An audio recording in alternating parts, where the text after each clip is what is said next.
శ్రీరామ శ్రీరామ శ్రీరామ శ్రీరామ శ్రీరామ శ్రీరామ రాములు వారు లక్ష్మణస్వామి అడవిలోను సీతమ్మతల్లిని ఎత్తుక్కుంటా వెళ్తున్నారు. కొండలు కోనలు చెట్లు పుట్లు అన్నిటిని అడుగుతూ వెళ్తున్నారు. ఆవిడు భద్రుడని భక్తుడు రామ రామ రామ అని తపస్సు చేసుకుంటూ రాముల వారు వచ్చేటప్పటికి శ్రీరామ మీ గురించే నేను ఎదురు చూస్తున్నాను, మీరు నా దగ్గర ఉండాలి, నా తల మీదే మీరు తీరుగా నిలబడి ఉండండి అని కోరుకున్నాడు. అప్పుడు శ్రీరాముడు నవ్వి వస్తాను భద్ర, నేను ఇలాగా నాకు సీతమ్మ తల్లి వెళ్ళింది తీసుకుని వెళ్ళిపోయాడు రావణుడు, నేను అక్కడికి వెళ్ళి అప్పుడు వస్తానని చెప్పారు. సీతమ్మని తీసుకుని వచ్చాక వచ్చి సీతమ్మ తల్లితో ఉంటానని చెప్పారు. చెప్తే అప్పుడు భద్రుడు అలాగే మీరు రావాలి, మీరు వచ్చి సీతమ్మ తల్లితోటి నా తల మీద నివసించాలని అడిగాడు. అడిగితే ఆవిడ సీతమ్మ తల్లిని మామూలుగా వానరుల నుంచి కలుసుకుని వానరులతోటి సాయం తీసుకుని రావణుడి దగ్గరికి వెళ్ళి సీతమ్మ తల్లిని తీసుకుని అయోధ్య నగరం చేరి పట్టాభిషేకం చేసుకున్నాడు. మళ్ళీని లవకుశులు పుట్టే మామూలుగా మళ్ళీ సీతమ్మ తల్లిని వదిలేడు, వాల్మీకి ఆశ్రమంలోనూ ఉన్నాడు. ఇవన్నీ అయినాయి. అప్పుడు అవతారం చాలించేసాడు. లవకుశులు పుట్టాక మళ్ళీ కొన్నాళ్ళు అయ్యాకన అవతారం చాలించేసి వైకుంఠం చేరేసాడు. కానీ భద్రుడు ఇక్కడ రామ రామ రామ రామ రామ రామ రా శ్రీరామ రా శ్రీరామ రా శ్రీరామ అంటూనే ఉన్నాడు.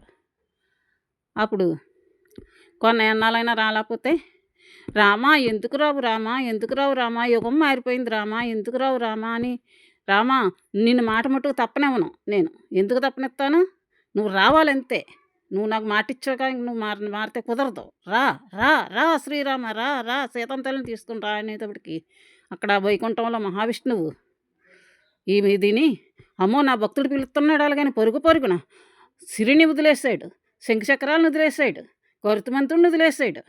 ఆయన పరుగులు వెనకాల వీళ్ళందరూ వచ్చేస్తున్నారు, వైకుంఠం కదిలి వచ్చేస్తుంది. అప్పుడు కదిలి వచ్చేస్తుంటే అప్పుడు గబగబా నారాయణుడు వచ్చేసాడు, వీళ్ళందరూ వచ్చేసారు.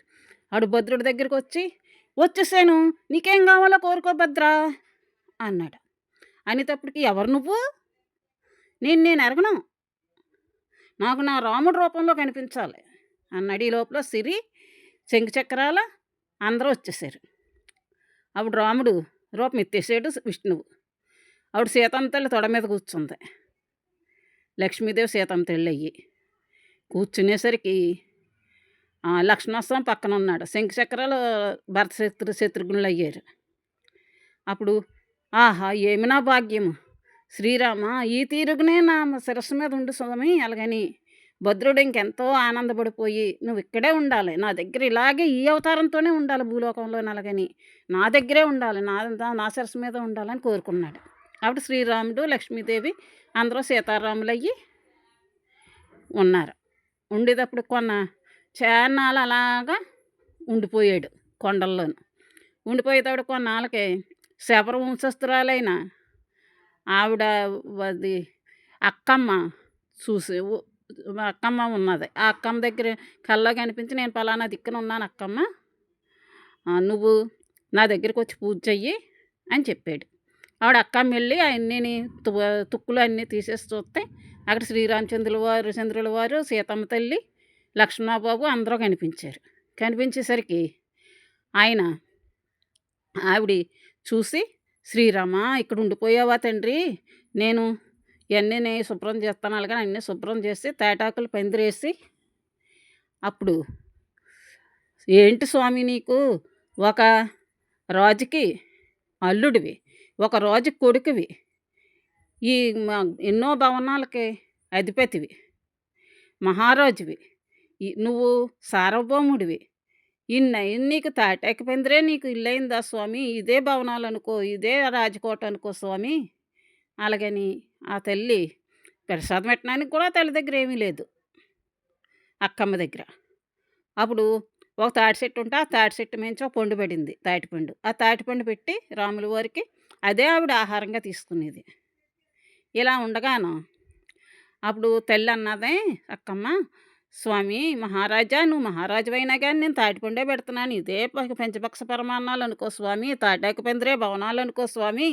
ఏ మహానుభావుడొత్తాడో, నీకు గుడెప్పుడు ఎప్పుడు కట్టింతారో నాకు తెలుస్తలేదు. నేనైతే కట్టించలేను గదా! నేను పేదదాన్ని. అలాగని రాముల వారిని కోరుకుంది. ఆవిడ రాముల వారు కొన్నాళ్ళు అలాగలా చేయగా చేయగా కొన్నాళ్ళకే పెద్ద వర్షం వచ్చేసింది. గాలి దుమారమును. ఆ గాలి దుమారంలోని వర్షం. అప్పుడు అందులోను ఆకులెగిరిపోయినియి. ఆకులెగిరిపోయేసరికి ఆకులెగిరిపోతుంటే ఈ అక్కమ్మ ఎళ్లి తన చెంగు తీసి రాముల వారి మీద అలాగ పట్టుకొని అలాగుండిపోయింది.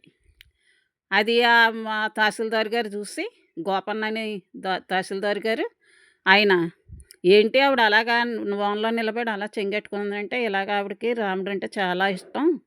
చాలా భక్తి రాముల వారంటేని. అక్కడ రాముల వారు ఉన్నారు. దాని గురించి ఆవిడ అలా చేస్తుందంటే ఎళ్లి చూస్తే నా రాముడికి వానొచ్చేస్తుంది. నా రాముడిని నేనే కాపాడుకుంటాను. నా రాముడిని నేనే కాపాడుకుంటానని అనేటప్పటికి నేను భవనాల్లో ఉంటున్నాను అధికారిని అయ్యుండి ఈవిడ ఇలాగ చేస్తుంది రాముల వారికి సేవ అని అప్పుడు ఇంటికెళ్ళి అప్పుడు ఆయన మహారాజు అప్పుడు నవాబులు పాలించేవారనమాట. ఆ నవాబులకి లేఖ రాసి మామూలుగా ఇలా నేను రాముల వారికి గుడి కట్టించాలనుకుంటున్నాను. గుడి కట్టించడానికి మీరు అనుమతి ఇవ్వాలి.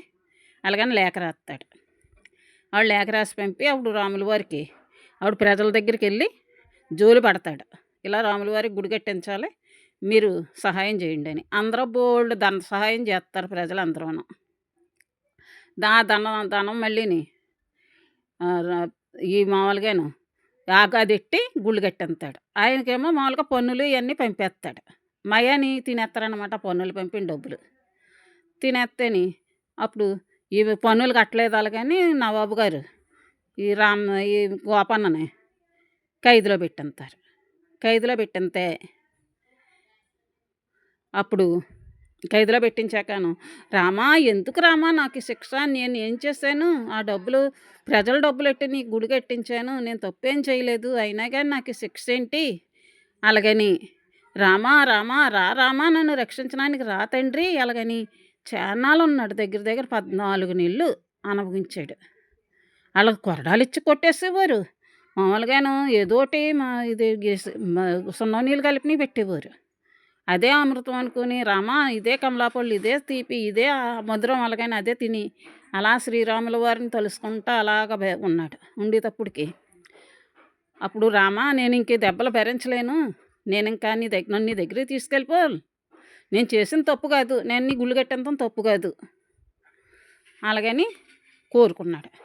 కోరుకునేటప్పుడు సీతమ్మ తల్లి అమ్మ సీతమ్మ తల్లి నువ్వన్నా చెప్పొచ్చు కదమ్మా ఎందుకమ్మా ఇలాగా నన్ను వదిలేశారు మీ బిడ్డను కదా అలాగని అనేటప్పటికి సీతమ్మ తల్లి ఏంటి స్వామి ఇది మన భక్తుడు గోపన్న అలాగ అందులో ఉంటే నువ్వేంటి ఇలా చేస్తున్నారు మీరు నేనే వెళ్తాను మన గోపన్నను నేను చూసుకోవడానికి అలాగని అనేటప్పటికి ఇంకా అయిపోయింది టైము 14 నెలలు అయిపోయినాయి మామూలుగా ఆయన చేసిన కర్మ తీరిపోయింది మేము అలాగని లక్ష్మణస్వామిని లక్ష్మణ నడు అలాగని లక్ష్మణుడు రాముడు వచ్చి నవాబుకి కనిపించి నవాబుతోటి ఏంటి మామూలుగా ఇలాగ రామదాస్కి డబ్బులు తీసుకున్నాడని అన్నావు కదా ఇంకో 16 లక్షల బంగారు నాణ్యాలును అలాగని ఆ కళ్ళలో కనిపిస్తారు.